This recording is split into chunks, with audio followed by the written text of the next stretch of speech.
like I won't leave a nigga punch drunk. Run around talking all tough chump. Fuck around and end up getting scuffed up. Better believe it if a nigga threaten mine, he fuck.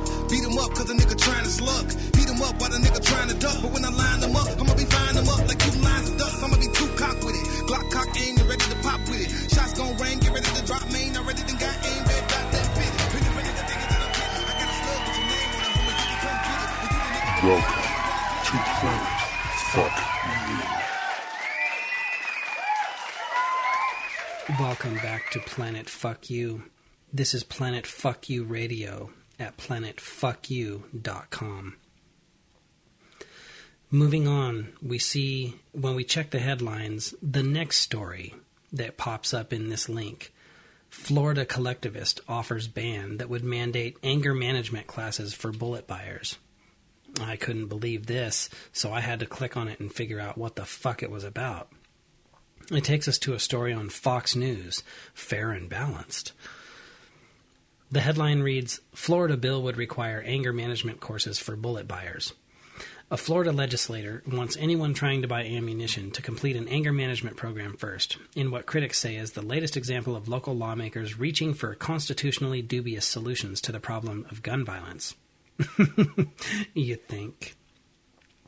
The bill filed Saturday by Senator Audrey Gibson of Jacksonville would require a 3-day waiting period for the sale of any firearm and the sale of ammunition to anyone who has not completed anger management courses. The proposal would require ammo buyers to take the anger management courses every 10 years, because, you only get really pissed off every decade. This is not about guns, Gibson said. This is about ammunition, and not only for the safety of the general community, but also for the safety of law enforcement, because that's what's really important. Gibson said she's concerned with citizens stockpiling ammunition, potentially creating dangerous situations should those individuals ever come in contact with law enforcement agencies or criminals. It's about getting people to think, really about how much ammunition they need, Gibson said. It's a step, I think, in a safer direction. It's about getting people to think before they buy. Gibson insisted the bill is not accusatory toward gun and ammunition owners, but rather an effort to improve the safety of her community. She recalled the death of a Jacksonville man, Jordan Davis, 17, who was fatally shot during a confrontation with another man in November. Michael David Dunn, 46, of Satellite Beach, has pleaded not guilty to first-degree murder in the case. Gibson first announced her intentions to introduce such legislation last month during a rally for Davis, saying people are not just as patient as they used to be, according to the Florida Times-Union. What a fucking bitch. We see road rage all the time. People are just more impatient. I don't know what it is. Gibson's bill does not offer a threshold for the amount of ammunition needed to necessitate the need for anger management courses. Just fucking ridiculous. And then there's some people here criticizing it. The only one I'll read here is the very end. The very last paragraph says, Guttmacher said he found the bill to be an insult to any gun owner in the Sunshine State. It's absurd on his face, he continued, and anyone who proposes that legislation is, in my mind, unfit for the legislature because it shows a basic problem with their thinking process, aside from their lack of understanding of what the Constitution is all about. That's the kind of bill that doesn't even get past committee. Well, hopefully, Guttmacher, you're right, because goddamn bitch. And just look at her, too, sitting there smiling. Oh, what a fucking commie. Little pinko collectivist bitch. Ugh, I'm just sick of looking at her. Moving back on here to Planet Fuck You, where we see that everybody is just crazy as fuck. We see there's been an elderly woman charged with felony voter fraud here in America. I thought this was funny. The thing that struck me as I was reading it is, what about that poll worker who, voted 6 times for Obama? Where's that horse felony? But of course not. They're going to go charge this 86-year-old grandmother in Minnesota over voter fraud because, that's what they do. We click on the link here, and it takes us to the Duluth News Tribute. The headline reads, 86-year-old Minnesota woman charged with felony over voter fraud. Margaret Schneider, 86, voted once with an absentee ballot on July 13th and again at her polling place on August 14th. It had been a while and I didn't even remember, said Schneider, who has been diagnosed with Parkinson's and dementia as one of its symptoms. Just ridiculous. I mean, how fucking ridiculous are you going to get charging an old lady with voter fraud like that? I mean, sure, you can throw out one of the ballots or maybe go knock on the bitch's door, but surely you've got, someone better to be making an example of, I would say this poll worker, not the 86-year-old woman. Just ridiculous. Just fucking ridiculous. Moving on to planetfuckyou.com, we turn again. We see another story here. 63-year-old smashes store windows with axe after being escorted outside. I don't know about you, but that piqued my curiosity. So we click on the link and it takes us to ABC, Connecticut. Man goes berserk with axe at Dunkin' Donuts. And check this dude out. He looks like he just went fucking ham, doesn't he? Angry after being escorted from the restaurant. A man angry about being sent away from a New Britain Dunkin' Donuts came back wielding an axe.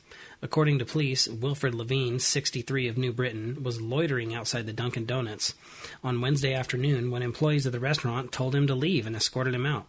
Levine returned a short time later with an axe. He jumped the counter and said he was looking for the two employees who sent him away. Then Levine began to demolish the inside of the store with the axe before he walked outside and smashed the restaurant's plate glass windows. Ridiculous. According to police, Levine raised his axe at the first officer to arrive at the scene. Oh, danger. The officer drew his weapon and ordered Levine to drop the axe. Levine refused, and officers used a stun gun to subdue him. I'm amazed. That out of the whole shit is what amazed me. I can't believe they didn't blow him away. Herein, shoot you first, ask you fucking questions later, America? Please. Levine faces charges of criminal attempt to commit assault, criminal attempt to commit assault on police, blah, blah, blah, blah, blah, held on $750,000 bond. Just ridiculous. Mr. Levine, I gotta say. Fuck you, motherfucker. The next story that we come to on planetfuckyou.com is actually really hilarious. Serious delusions of state-worshipping grandeur, I've decided. Where, did you hear about this? So Hugo Chavez dies, right? I mean, now, there's a lot of people who argue that Hugo Chavez was a total hero because he represented all his people. And there's, of course, people here in the United States that argue that he was a demon because he was a leftist and a communist and all this kind of shit. I'd say both of them probably have a point. Regardless of how you feel about Hugo Chavez, one thing is for certain. He's absolutely fucking adored by America's enemies, by everyone who has anything to do with, Venezuela, Iran, all that kind of shit. These people who shouldn't even be America's enemies, but are now thanks to our reckless, ridiculous, retarded fucking government and military. But I thought that Mahmoud Ahmadinejad was just outrageous. You want to know what these people think of themselves? Look no further than Mahmoud and his comments regarding this asshole, Hugo Chavez. He says basically that he's going to be resurrected with Jesus. Now, what does that tell you about the psyche of a dick like that? They think they're living gods. According to him, this dude is, an apostle, like he's going to totally raise from the dead. I mean, let's read on here and figure out what's going on. Now, the thing is, this is on The Guardian. You click on the link, it takes you to a story on The Guardian out there in the UK. Right. And here's the headline. Ahmadinejad's claim that Chavez will be resurrected with Jesus went too far. The Iranian president's tribute to late Venezuelan president criticized by some of his country's influential clerics as against Shia Islam. Oh no. Now Mahmoud stepped in it at home, it seems. Or could this be the Brits just acting stupid? Iran's president, Mahmoud Ahmadinejad, has been criticized for saying that Hugo Chavez will be resurrected along with Jesus Christ in his tribute to the Venezuelan president who died on Tuesday. Ahmed Khatami, an influential cleric in the country's Assembly of Experts, said on Wednesday that Ahmadinejad went too far with his claim that Chavez would return on Resurrection Day. I say directly that he went too far with what he mentioned in his tribute, said Khatami, who is a Tehran Friday prayer leader and a close ally of Iran's supreme leader, Ayatollah Ali Khamenei. The president is well aware that such a tribute will provoke reactions in our religious institutes. He could have sent a diplomatic message with no religious connotations from Iran. Ridiculous. On Wednesday, the Iranian cabinet declared a day of national mourning, and Ahmadinejad wrote a letter of condolence addressed to Venezuela's interim president, Nicolas Maduro. Chavez is alive as long as justice, love, and freedom are living. He is alive as long as piety, brightness, and humanity are living, he wrote, according to an English translation of the letter. He is alive as long as nations are alive and struggle for consolidating independence, justice, and kindness. I have no doubt that he will come back, and along with Christ the Savior, the heir to all sanity and perfect men, will bring peace, justice, and perfection for all. What a fucking ass clown. Perfection to all with Jeebus and Hugo Chavez in our next episode. One more quote here. Hugo Chavez was a name known to all nations. His name is reminiscent of pure innocence, kindness, fortitude, and love for the people, to serve the people, especially the poor and the victims of colonialism and the imperialism by arrogant powers. He is indeed a martyr of the road to service to Venezuelan people and preserving human and revolutionary values. Well, in this love fest here, I've got to say, we all saw Chavez's death coming, right? You get the cancer. It's not too long before you cop it. But holy shit, Ahmadinejad, would you please get off this dude's dick? I think he's got a piss. And jumping off Chavez's purple cock tip to the last story we'll discuss today on Planet Fuck You Radio. Most thinking people will just tell you that it's obvious, that your entire whole propagandized paradigm is out in the open for everyone to see. That is, the deception is out in the open. The manipulation is out in the open.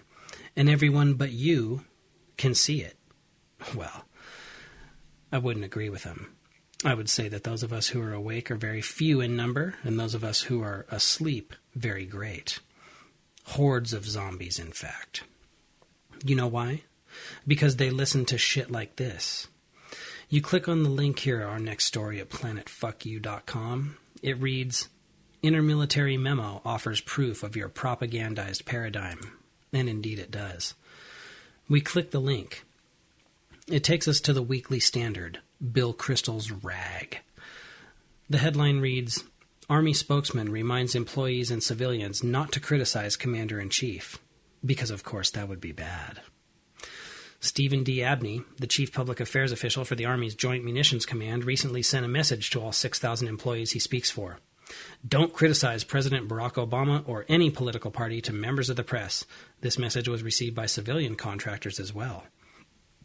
Really? It's not meant for civilian contractors. It wasn't intended for our contractors, he said, which details how folks should deal with the press because of sequestration. So these guys are sending out a press release here to all their fucking lackeys, all their drones, their zombies, and they're saying, hey, look, don't jump in front of these media motherfuckers and criticize us. I mean, yeah, they're in our pocket too, but we don't need dipshits like you out there getting quoted by people who absolutely have to print it. The message was intended to remind our employees that they are not spokespersons for the government. Abney said he was just reminding employees that the Commander-in-Chief, President Barack Obama, is their boss. As if they needed your reminder, you fucking prick. So basically, it's no secret. Your entire political view is just a propagandized paradigm. Unless, of course, you're a child of liberty, like myself. But if you're one of the many mindless, fucktard, drone, zombie motherfuckers running around here that gets all your news off, Fox or CNN or MSNBC or any of the other myriad bullshit state-run media propaganda outlets, fuck, we might as well call them the collective Pravda. If you're one of those people, I've got two words for you. Fuck you. Don't talk that shit now. Automatic shots at the enemy while I'm screaming out, bitch, die. Should've went ahead and tried to let your fist fly. Did you think that you would die while you was this high? Did you think a street sweeper would make you look at the reaper to take a peek at the depth of your soul when it got cold? Did you think you would ever just take a good look at the dark inside of a black hole when you got stole? Semi-hooded, semi-automatic for niggas thinking they hard to the fullest. I'ma put it on the mob, I'ma pull it. Hollow points up into the chest and watch them slob on the bullet or choking on the blood. Try to get at it before me, but I was quicker. I caught him open with a slug and his shoulder was a plug. A